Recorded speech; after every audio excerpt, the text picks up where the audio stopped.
મને પાછો આપો, મને પાછો આપો. મારે બીજું કઈ ન જોઈએ. આજ પછી કોઈ દિવસ કોઈ વોટ જ નહીં કરતા. જો આપણી ગવર્મેન્ટને પોતાની જ સુવિધા રાખવી છે, તમારા પાછળ કેટલા વીઆઈપી હોય છે, કેટલી ગાડીઓ હોય છે, તમારો જીવ જીવ છે. આ ટેક્સ પે કરે છે એનો જીવ જીવ નથી. આ છોકરાઓનું શું, આનું ભવિષ્ય શું? આને ડોક્ટર બનાવી છે, આને એન્જિનિયર બનાવો છો, હું કઈ રીતે બનાવીશ?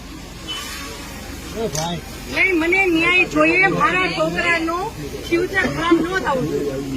આટલા વર્ષની સર્વિસમાં એને ટેક્સ તમે કટ કરીને તમે સેલરી આપો છો ને, અને ઉપર જતા અમે કઈ પણ વસ્તુ ખરીદીએ છીએ, ક્યાંય જઈએ છીએ, ખરીદીએ ટોલ ટેક્સ, બધા ટેક્સ તમે અમારી પાસેથી લ્યો છો.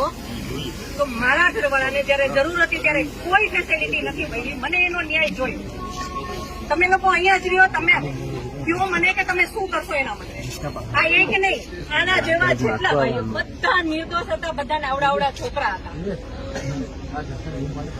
કોઈ આર્મી નહીં, કોઈ પોલીસ નહીં. જયારે મોટા મોટા નેતા આવે, કોઈ વીઆઈપી માટે પાછળ કેટલી ગાડી, ઉપર હેલિકોપ્ટર શેનાથી હાલે છે? ટેક્સ પે કરે છે એના ઉપર નથી.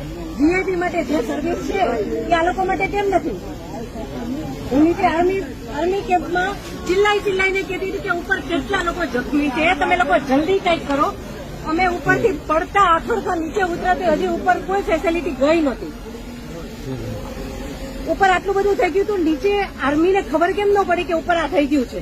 આતંકવાદી અમારી સામે આવીને ગોળી મારી જાય છે. હિન્દુ મુસલમાનને અલગ કરીને હિન્દુના બધા ભાઈઓને ગોળી મારી છે. તો આપણી આર્મી કરે છે શું? લાખોની સંખ્યામાં આર્મી હતી ત્યાં, અને જે ટુરિસ્ટ પ્લેસ છે ત્યાં કોઈ આર્મીમેન નહીં, કોઈ પોલીસમેન નહીં, કે કોઈ ફર્સ્ટ એડ કિટ નહીં, કાંઈ જ સુવિધા નહીં.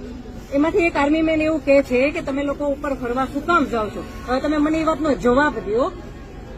જો આ રીતનું હતું તો તમે અમને જવા શું કામ દો છો?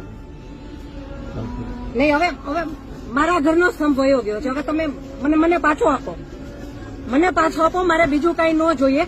આજ પછી કોઈ દિવસ કોઈ વોટ જ નહીં કરતા. જો આપણી ગવર્મેન્ટને પોતાની જ સુવિધા રાખવી છે, તમારા પાછળ કેટલા વીઆઈપી હોય છે, કેટલી ગાડીઓ હોય છે, તમારો જીવ જીવ છે. આ ટેક્સ પે કરે છે એનો જીવ જીવ નથી. આ છોકરાઓનું શું, આનું ભવિષ્ય શું?